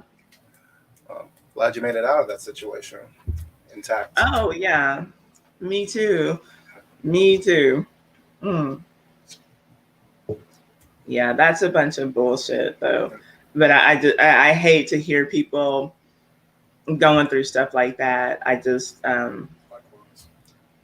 do I still kick butt, Jay? You know what? I don't now. I did find a gym that I wanted to go to right before COVID hit, and I was trying to get some girlfriends together around here to go, but they weren't going to go, and I was ready to do my little commitment. So I'm still just at my regular gym. But yeah, when COVID hit, they closed that little place down. So I do want to go back because it's a nice looking gym. They have a lot of different martial arts there, and I Yeah. miss kicking people. I was never good with my hands. I can't do anything with my hands but block other people's kicks and hits. But I love to kick people. That's a lot of fun. Okay. I mean, not just like I understand. at I got work you. or at the grocery store or anything like that. Mm. Like some people get the running high, you get the kicking high. I love to kick. Yeah. Kang syndrome. Oh man, let's see. So Yeah. yeah, are we cocoa butter party? Facts, y'all. Hashtag facts. I guess. Tell the See, truth and shame the devil. Go on and give us another Michael McDonald fact, girl, while you're I at it. would feel very safe if I were out with you. People do. Oh gosh. Let's see. Oh Lord. I think Eric's got a new comment. Mm. Oh, I'm sorry. There you go.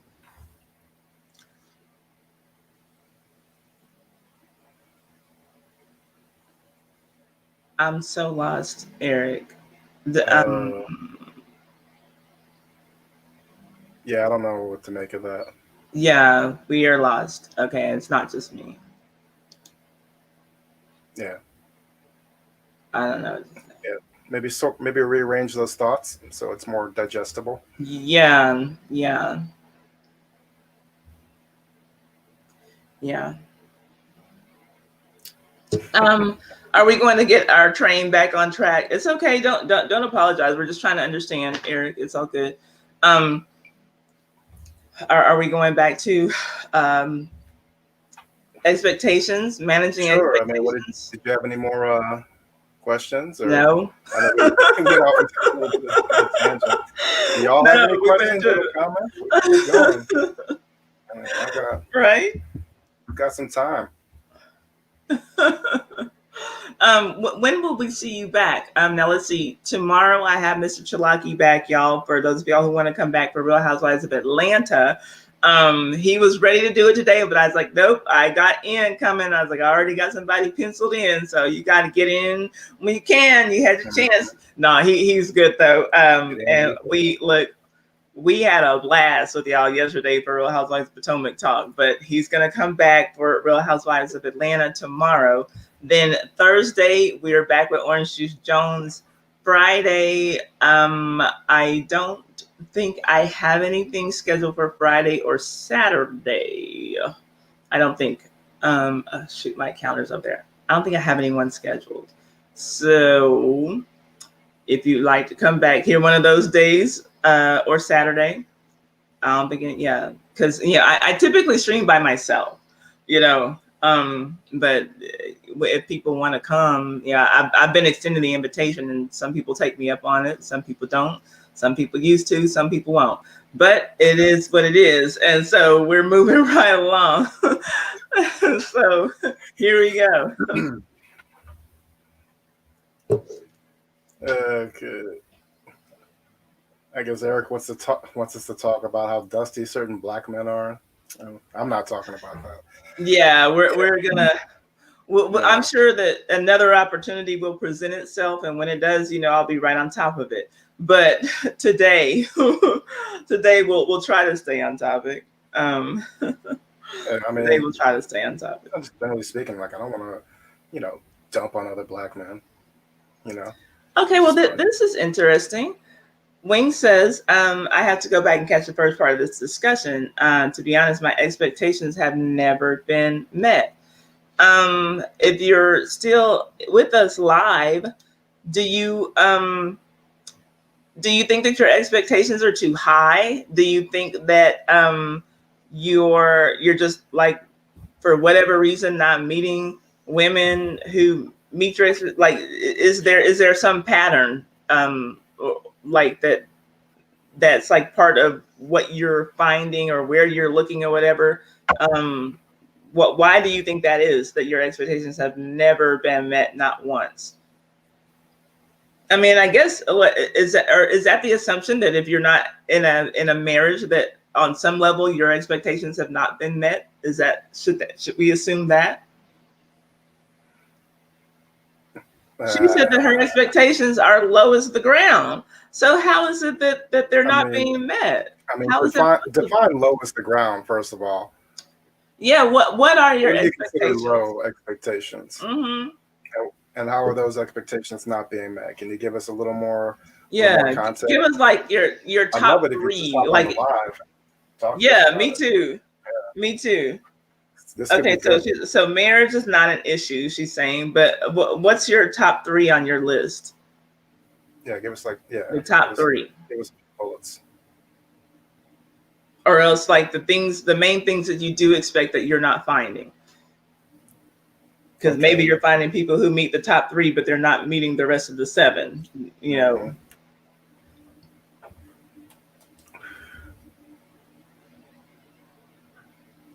Yeah, what is that?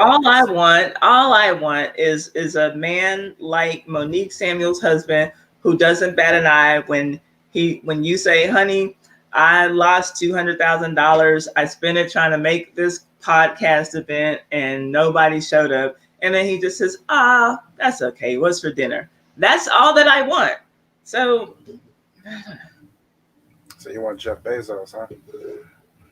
Not necessarily. Chris Samuels isn't Jeff Bezos. He's just a millionaire.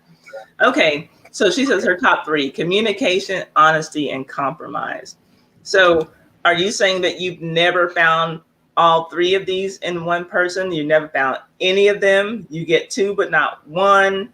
What's the deal? She says, I'm giving 100% and I want the same. Okay. So for me, I would ask, okay, do you find yourself, are you noticing commonalities in the kind of people that you're seeing? Where are you meeting these people? That's what I was getting at. You're meeting them at McDonald's or a gas station, or you're meeting them at an art event. You're finding different people in different spaces. And it's I guess it lends to finding a particular type, uh, if you depending on where you're looking for them, or where you find them, I guess I should say. Not everybody goes into a relationship just looking for something. It just kind of happens, and you like someone and you give it a go. You give too much too Okay, soon. she says, And when you yeah. okay, are you like, what do you mean by that? Are you the first to say the L word, or do you move in with them too quickly, or do, is the timeline, what's the timeline from, I guess, from meeting to, okay, we're in a relationship, you know, and what usually occurs, along this timeline to get you to that place, and what are their behaviors, along that timeline? Is it like you telling them, and Fallen telling them that, okay, we're in a relationship, maybe before they're ready for that, or these are just questions I would ask myself, Let's under see similar here. circumstances. Like, was I ready, before they were for something? The type may be the issue. People start out one way, and then the truth rears its ugly head. Okay, you said the type. The type may be the issue. So what's the type? Yeah, and you like bad girls, or what? Young. Yeah, I mean, like I feel like we're And, starting to. and I'm curious to know, where are you meeting them? Where are you meeting them? Yeah, it's like, it makes a difference. Mm-hmm. Uh, but then again, I did meet my wife outside of a bar, so. I don't think that's, people talk about that. I would take my chances in a bar before I would a church any day, any day, Oh yeah, dudes any go to day. churches to pick up women. you know, Yeah. the same way dudes go to yoga studios for the women. I mean, it's kind of the same thing. Hang on, we got Eric coming to the stream. Hey, Hey Hey, Eric, what's going on? hey, what's up? Nothing much. My Okay, opinion, so my opinion in relationships is you gotta have trust to share your beliefs, to be with this person. Honesty, compromise, uh, loyalty, communication, because communication is very important. Because I was in a relationship, I communicate. Like, for example, what is on your mind? Like, my mind is reading math books, for example. Then that one question, have you cheated on me? No. I want you to be honest. Have you been cheating on me? I told you no. Next minute, because this is the part, next minute, you're not being honest.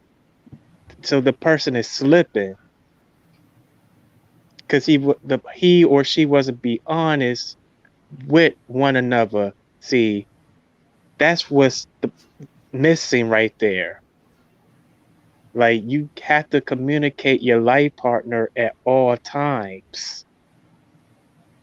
You have to, because you're part of that person's life until the day you die. You see, you have to you have to speak to your partner. You gotta tell the partner the truth, not false information, truthful information. uh, And that's. I'm sorry. Go ahead. that's very, very important. See, that's what the Black community needs to do, and every communities as well, to have good communication with your partner. You see where your partner's mind is. I agree. That's a lot to Mm-hmm. unpack. So I want to see if we can break this down a little bit. So generally speaking, when you're asking your partner, questions like, first of all, to ask your partner if they're cheating on you, that's a really loaded, spicy, explosive question, which would Mm-hmm. suggest to me that you you've been giving some indication that there may be foul play already. So you're Yeah, leading into play. this question with the Not presumption. not, not downstairs. Sorry to interrupt you. The mind, cause play. You said play, right? Hmm. Yeah, cause play is a red flag. Well, I'm saying foul play, like there's you know um, deceptive behavior at play. It's an expression. Oh, okay. I'm not like playing like this is a Yeah, game. yeah. Yeah. Sorry, I'll Oh, clear that up a little bit.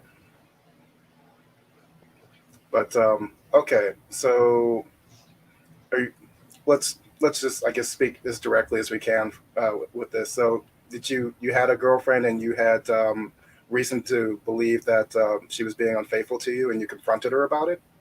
well, I never had the chance to do it. I was keeping some of it to myself because I'm more like a laid back person. So so you were keeping things from your partner in the relationship also. Well, well, some of it, yeah. But I used to tell her stuff, and when about, what I said the last time, she went off. But Okay. it's okay for her to, talk to guys because I didn't mind because I wasn't that type for saying, "This is my girl. Don't talk to her." I'm not that kind of You guy. weren't possessive Yeah, absolutely. or overbearing. Okay. Yeah, because I know how it is. I know how they're, right here is right in the area in the middle. Right. Now, what I guess what led to you suspecting that your girlfriend was cheating? Were there any Like, signs? well, it was it was when I think her baby father, my her cousin's friend had told my buddy because we went with the same girl, and then I did not know about this. Like she did the same thing to him, like keeping secrets. Okay, so it was hearsay. Somebody Yeah, somebody told somebody who told you, yeah, uh-huh. and Like then okay, like this is like like like dang, I did not know this. Oh shoot, that's a sign for being unfaithful. Oh, that's a sign of laziness because you're leaving pieces out, like pieces right here on the right, pieces right on the left. It's like everything, like like this bow I'm holding. It's like this is like you missing parts of the food that you didn't eat. Like okay, so the bowl is half full. like you're not telling everything. Let's park that real quick. So you were told that your girlfriend had been unfaithful in her previous relationship. Like she had a history of doing this to other guys, right? She probably has. Okay, She so you don't know that definitely for sure. has. I'm Well, not. I guess what I'm I'm not getting really to, sure. okay, what I'm getting to is, so you didn't know that she was doing anything. You made an assumption based off what other people told you, Mm-hmm. and Yeah. when you put it to her like that, she wasn't happy with it because you made an assumption and you chose to believe the worst as opposed to the opposite. Now, are you still with this girl, this woman? Not anymore. Okay. It was after. It was in 2012 to 2013, and my family was telling me stuff like some of it I didn't want to hear. Like, you know, in the relationship, it's supposed to be equal. It's not supposed to be, oh, I'm gonna treat my partner like I love him or I love her for everything or he or she what that person got. I ain't love Sure. that person for that person. I love that person for everything that person has, which is what I want. Money. Let me ask you this. So you're about 7 or 8 years removed from that relationship now, right? Yes. Have you been in a serious relationship since? Nope. I Like, was have you like been dating or anything, or was that just it for you after that experience? it was it. I mean, I've been in some hookups. Okay. Now, how old were you two when this relationship was a thing, if you don't mind me She asking? I was 22 and she was 48. Hmm. Okay. I've got I've been that guy. I've been like the younger guy dating older women. I think when I was 22, I just finished dating a woman that was about 7 or 8 years my senior. That didn't work out for similar reasons. There was just like a lot of flags and distrust, that built up over time. I don't think I ever like Mm-hmm. approached her like, are you doing this with this person or that with that person? She just kind of showed me, that she was that this wasn't a long term thing. Despite what she would tell me, there was a lot of play there. It's a complicated situation. That's a story I'll say for another day. I would just say that's an unfortunate experience. It sounds like this woman was she's very seasoned. She had a particular way of operating to that point. But if I were you, brother, like I would just do whatever I can to let that go and move on with your Yes. life. It was Yes. somebody because you Absolutely. were you were a baby then. You were Mm-hmm. literally a baby. Like you barely knew what you wanted from life and a relationship. And to ask an older woman, that kind of question who's used to operating like that, probably her entire adult life, you know, she's Mm-hmm. probably been out dating as at that point as long as you've been alive. So she Yes. she has a lifetime of experience and information on you. But I would not let that I wouldn't allow that to skew or pollute your vision of women. So if I were you, I would just try to reconcile with that, make your peace with that, recognize that. Here's what I like to say: I believe that every woman I've been with, I was meant to be with them. I was not necessarily meant to stay with them though. Mm-hmm. So some relationships are just seasonal, bro. Yeah, Like you with seasonal. each other for a time, it serves a certain purpose. You may learn some hard lessons, but ultimately, if it doesn't kill you, you come out stronger and wiser, hopefully. So I would say, just do what you can to make your peace with that and move on, man. They're Mm. the women to men ratio on the planet is very much stacked in our favor, man. Like there is a woman out there for you. So just got to give them a chance and try not to be presumptuous. That doesn't mean that you should ignore certain flags if they're there, but try to approach it with a fresh perspective. That would be my advice. Yes. Thank you. I That's good need it. advice. Good advice. I need that good advice right Yeah, here, no doubt, no doubt. Yeah, right in get the back out. middle of the area. Get back out. Well, I'll get back out there when things chill out with this pandemic. Things are it's a little bit safer to have those kind of connections with people. But There you go. be open. You know, be open to new endeavors with new people. Like you'll be Thank you pleasantly for surprised. calling in, Eric. We No appreciate problem. you. All All right. right. Talk to you later. That was good. Um, I wish that Sharn that I wish that Wings and Mumbo Sauce would call in and let us know about what's going on with her. But we got Carolyn giving Wings and Mumbo Sauce some really good advice and telling her, because while y'all were doing that, I was just kind of in the comments, because we had other things going on. I know we got to wrap everything up shortly, but I was trying to dig into what Wings and Mumbo Sauce was saying about her relationships with these women, and she did say that she felt like part of the reason that communication is not so great is on her, because she doesn't open up a lot and she stays bottled up. And one thing that Carolyn told her was the next time that she goes into a relationship, that she needs to be, open from the beginning and state what what she's needing, what she's expecting. And that's something that it doesn't seem like she goes into something doing. Is that something that you would say that people need to do? Go in and just state what their expectations are, or are when we're dating, are you afraid to say exactly what you want in the beginning because you're afraid you're going to run somebody off, or you're afraid that you're thinking that they're going to think that you're taking it too seriously, so you'll run them off or something? So, what's your advice on that? How do you balance that in the beginning? I mean, this is just me. I'm honest to a fault.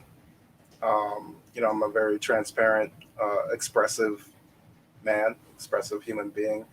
And I found that anytime I lead in any situation or any kind of relationship or anything dishonestly, it bites me in the ass later, because I'm not a good liar. Because when you're a liar, you've got to come up with more lies to support that lie and make sure that it stands up, because lies don't stand up on their own. And I'm never good at keeping track with that kind of stuff. And I just don't like, setting something up with the foundation of dishonesty, because then what do you have then? If you're leading in with dishonesty. So I think in terms of like setting your expectations with people, there's definitely a time and a place to have that conversation. It is a heavy conversation, and you'll have to feel that other person out to see, what their comfort level is. You don't want to go on the first date and say like, okay, if you ain't talking about marriage, then you're wasting my time, because you're just trying to get to know somebody, because they're probably Right. as hesitant as you are to share themselves with you like that. So Yeah, you don't know on a first date if this is who you want to marry. Even when you date with the intention of marriage, you don't know that this is the one. So, like, yeah, even if you do date with the intention of marriage, it still takes a little bit to get to find out, like, okay, I want to marry this one. Let's be honest. Like, if you go on your first date with somebody and they're asking you questions about marriage, like, the first thing that will probably pop into my mind is like, this person could be a clinger. And like, just naturally, like, and it's an unconscious bias, but it's like you think to yourself like, okay, we're having this conversation, we're just getting to know one another, then they pop the question like, what do you want from this or whatever, and really you're just like, well, I just want to get to know you over some delicious food and drinks. I want my meal. But, I mean, yeah, it's tough to judge people's character, because when you first start dating, hopefully you're both kind of putting your best foot forward, and you're getting the veneer of what this person really is. In a lot of cases, you're getting the polished version of them, and then over time you get to see what's under the hood, and what they're really made of. I'm always, I would say, when that question is put to you, be prepared to answer honestly. For sure. Don't lead into any kind of engagement, bullshitting, because it'll never flow right. But as far as you like setting forth the expectations, there are ways to pepper that in, without just being so blunt about it.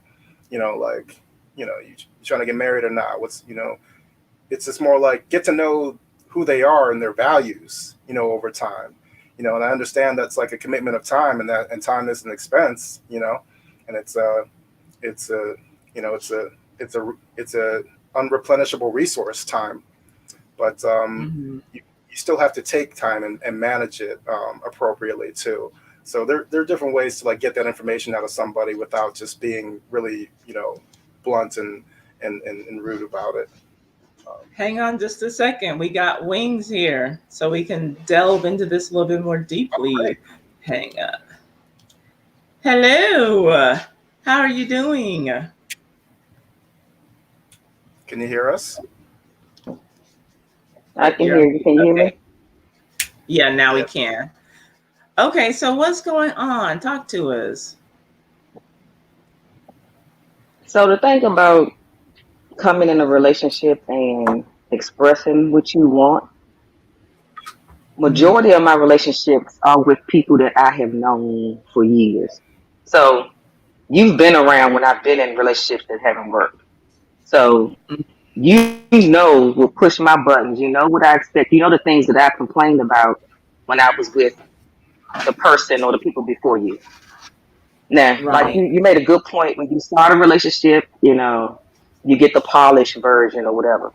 But so if I Hmm. complain to you that, oh, when I met my ex, she was grinding, she was working 2 jobs, she was focused. But when we got together and we decided that we was gonna be in a serious relationship, all of a sudden she don't want to go to work no more. And you turn around and you do the same thing, and you already know that's the issue. I feel like you trying me. You know what I mean? Like Yeah, if I yeah. complain about, hey, every time we go somewhere, not that I want you to pay, but pick up your purse and pretend like you're going to. 99% of the time, I'm gonna say, "Oh no, put your wallet up. I got you. Put your purse down. What you doing?" But show me that you want to meet me halfway. Yeah. You know, if we're in a situation where we live together, and not that I live with all the women that I'm with, because I'm Right. fine by myself. But if we live together and you see every month I'm paying all the bills, oh, baby, let me pay this cable bill for you. Or, hey, let me take you out to dinner. Or, oh, I saw you was checking out that shirt. I surprised you with this. The things that I do for you, not that your 100% is going to be the same amount as my 100%, but at least show the effort. Yeah. And I never get that. If So I feel like something is bothering me and I mention it, I shouldn't have to force you to communicate with me about it. That's true. That's true. I think it's the Okay. delay. no, we're getting you. No, no, Um, no. Oh, okay. So I'm curious because we were asking earlier, where are you meeting the women that you date? Because I know you said you've like known them for a long time. So is this like maybe people you've known since school, through and, work associations or whatever? and how and just to build off that, how familiar are you with their relationship history as well when you get involved with them?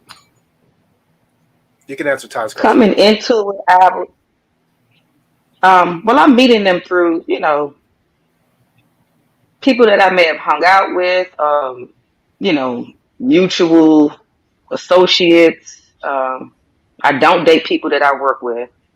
Um, Okay, so they're all referred to you by people you're familiar with. I'm sorry, I didn't hear you. So, so they're referred to you by people you're familiar with. These women, like, I'm back in because I He can't said, hardly hear. he, Just wait one okay, he second. said, are they, okay, okay, she can't hear. I was asking. So these women are She's, women that are referred to you by people that you're familiar with, by people that you're friendly with. Like, hey, check out my So, homegirl. She's cool, whatever. um,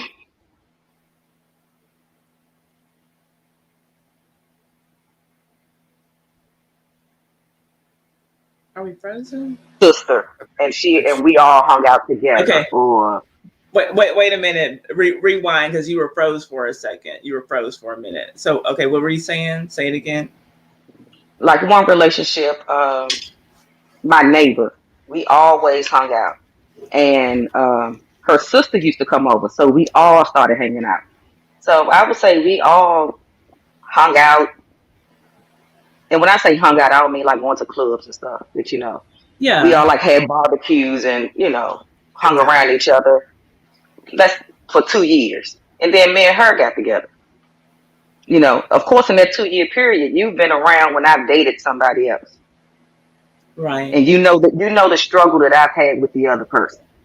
But then I feel like after maybe 6, 7 months, you become that other person that I just left. Okay. I think that, maybe you got too comfortable in what I was doing for you or how the relationship was going or what you was gaining. I don't know. And then Can you? you really think you know a person until you live with a person, right? Mm-hmm. You don't know nobody till you live with So, 100%. you know what I'm saying? 100%. So, them. Yeah. okay, tell me this. Do you typically date women who earn around the same as you, or do they earn significantly less? Because that's what it's seeming like. Are they earning less money than you earn typically? Yes. So They there's are. so I see where you're getting. You're getting to the dependency Mm-hmm. Yes. piece of the conversation. Okay. Yeah. Yeah. Okay. That's what it's feeling like. They're looking for someone to take care of them rather than looking for a partner, like we can do Right. things together. They're Yeah. looking at us, she can do this for me, she can do that for me. And that's why I was like wondering, okay, like, are you comfortable with, dating not necessarily people on your job, but people through work associations or whatever, because you'd be more likely to find somebody who's earning the kind of money you're earning, who can, comfortably, let's do this, or you handle this month, I'll handle it next month, or whatever. But it seems Yeah. like, you're kind of setting yourself up by dating these For people who disappointment. aren't at least close, to what you earn. Like, and I know that you're not even asking them to do half. You're not asking for 50-50. You're saying, I'll take care of all the big stuff if you don't mind, paying the rinky dinky ass water bill and the cable bill every now and then. Like, that would make me happy because I want so little. But there's nothing wrong with expecting more from somebody when you are that 100% person. But I think that you're gonna have to find a mate, like, like, who's more on your level, Yeah. to get that.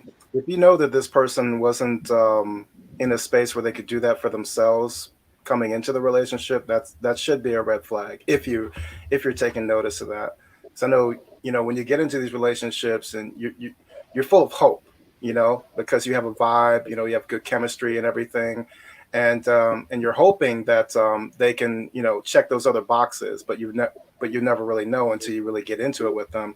But I would say you have to really observe where they're at in life, and equal does not mean identical by any stretch of the imagination.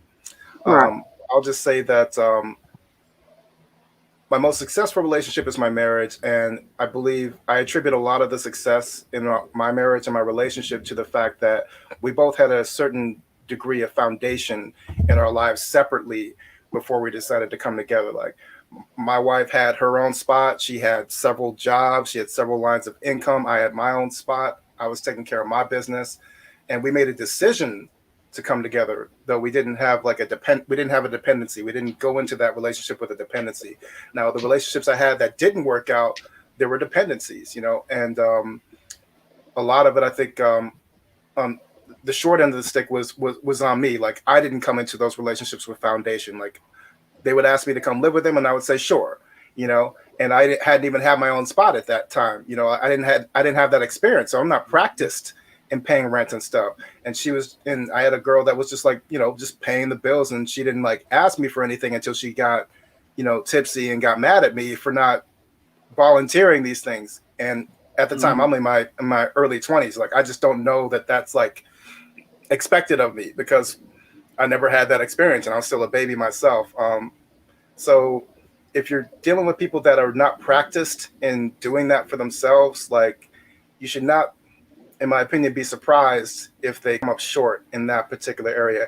And if you know that's a trigger for you, and you know that's not ultimately what you're looking for, then you have to practice a more a focused level of discernment, with the people that you choose to keep time with and give your heart to.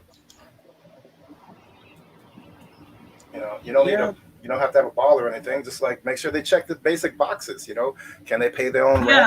rent? Do they have their own means of transportation? Make sure that you're not overextending yourself early in those relationships just because you like being around them. They may be pleasant to be around until it gets real and you have a cohabitating and a living situation. Because those things don't go away. Because they're used to living that way. Yeah, yeah. I feel like you need, like maybe your next woman, she has her own everything, just like you have your own everything. She's got her own. I don't know. Cigar Network did it intentionally, but he said the three C's, and I never thought about it like that until he said it because I don't call a house a crib, but crib, car, career. They gotta have that on their own. I grew up listening to New York hip hop. But no, it was just funny when you said it at the very beginning of the stream. I was like, oh yeah, that should be the three C's. Like if nobody has that, they don't need to be in a relationship. Period. Like you have more things you need to work on. You need to work on some personal development before you need to be working on doing anything with anybody. If you don't have those three basics down, and then you figure it out from there. But you can't be getting into these situations with these women who need someone to take care of them, because then that's what you become, and you're too sweet to be used like that. I hate to see that for you. Me and you talk outside of this YouTube stuff, and I love you, and I hate to think anybody's just using you. That hurts my heart. It sounds like you're a helper too. Like you like to take care of people. I have the same personality. I'm a helper myself. Like I always look at any situation when somebody tells me their woes, like my mind immediately goes to like, how can I fix this for you? And it's not healthy. Like I really have had to train myself not to go in and fix everybody else's problems for them. It's like I'm used to being like the rock for a lot of like my friends and in the circle around me, and it really took its toll on me. And I've just like learned over the last few years how to set up those boundaries and to, let people know that I can't do this for you because like it's taking from me, it's taxing me, it's destroying me. So yes, your heart's I've been in right. that boat. Oh, go ahead. I'm sorry. I said I've been in that boat. Yeah, your heart's in the right place, but you got to be mindful too of the people that you're allowing to get close to you. Oh, and I'm sorry, this Chocolate Divine's comment makes me think of one thing. She says, I agree, but I don't have a car. And I say that with a caveat. If you live in a place where people use cars to get around, because I'm in Texas, like I don't live in New York City, like where people can take, public transportation and just get around freely. I'm in a place that doesn't even have it. Like, so yes, I would say if you're in a place where you need a car to do what you got to do, Sure. But Yeah, it doesn't have to be, you don't have to have a car per se. It's just like, do you have foundation? Can you sustain your own lifestyle? Right. Have you been doing it on your own before I met you? Right. Can you pay your own? If he was riding that bicycle when we met, keep airing the tires and keep on riding. There you go. Yeah, and that's what you tell them. Like you don't go in there and offer them a freaking car. You know what? I got you some new tires for your bike. Make sure that you're not getting used. Even get them a new bike, but you don't put yourself in a position to be used either. Don't let anybody do you like that. And I know people who prey on people like you. Seriously, like I have. When I was telling you earlier, Ty, about the relationships I watched growing up and how I took the better relationships as more inspiration than the not so healthy relationships. Like one of my OGs, one of the earliest bits of advice that he gave me about women when I was like 11 was like, use these chicks for their money. And to this day, he still preys on women, like to help him get a new apartment or get him co-sign for a car or whatever, Wow. and it's like, and it's not sustainable, so like there. And how old is this person roughly? Huh? How old is this person you're talking about? Now 40. Wow. never married, no Wow. kids, and remains on that hamster wheel of using, women for what they have to get what they want. It Ugh. ain't just women that do that. Like there are men and women in same sex or hetero relationships, whatever the nature of the relationship is. Like there are people out there that look for people like you, look for nice people like you Mm-hmm. to sustain their living. Mm-hmm. Mm. You gotta be careful. Yeah. Yeah. I don't want to think of you, just putting yourself in a position to be used. Yeah, that hurts. I had to come to Florida and deal with some crazy ass Florida man. It'll be a Oh, whole Florida taekwondo. woman story. Yep, Taekwondo's in the house. What I had to do. I'll be reporting about my own Florida woman story on Sunday, Monday, y'all. Yeah, it's Oh crazy yeah, out here. Like, protect yourself though. Protect yourself. That's yeah, like the main thing. Thanks, y'all. I'm going back in the chat. no doubt. Thank you for Okay, sharing with us. bye wings. Actually, it's time to cut this because I have to get ready to go get trade now. We'll get to With the that money. Gotta go get that money. Okay, so yeah, Alethea wasn't here. She's our plug for the trading. But y'all, it's been great. And I am enjoying having you here. So we're going to work out when you'll be back. And I think we need to do the abuse stream. I think we got to do that now because it just came up on its own. So I think we have to do that. Sure. Hold on. Miss Chocolate Divine says, I've been on my own over half my life. I have a degree, live on my own, and I've attracted a lot of bums, but only dealt with two. First one guy I lost my virginity to in college. Ugh, God, well, at least it was college, Yeah.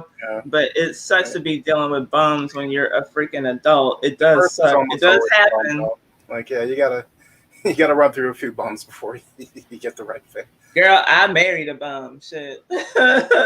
it will get better. Let's see. I refuse to be with a bum again. That's why I'm still. Yeah, like, look, and that's I'll tell anybody. It's better to just be single and like at peace Yeah. than in a relationship just for the sake of saying you're in a relationship and putting up with shit that you don't want to every fucking day. Y'all, And that maybe is the that worst. and maybe that's what we mean when we say don't settle. Like that is settling, Mhm. to know Yeah, that that's you're with truly somebody settling. that has a dependency like that to you. So Yeah. you're not leading into the relationship based on like an earnest, foundation. They're not there because they Right. just care about you and they want to see you succeed and be a part of that. They're there because they see a lick, they Exactly. see a come up. Exactly. Yeah. Yeah. Yeah, exactly. That's good stuff. In that respect, I'm Okay, so what do you what do you have for us as we sign off and get out of here? I appreciate your time. I appreciate you having me. I appreciate your audience, participating and being and some of them sharing with us this evening. Yeah. I've got a live stream scheduled on my channel for next Tuesday at 7:30. I'll be interviewing two local music artists from Cleveland, Okay. Makuli High and Catherine Janelle. Very excited. Feel free to check that out. And more to come in 2021. Follow me on at Cigar Talk Podcast on Instagram. Like and subscribe to the YouTube channel. That's Cigar Talk Network. The link is in the comments. I appreciate y'all.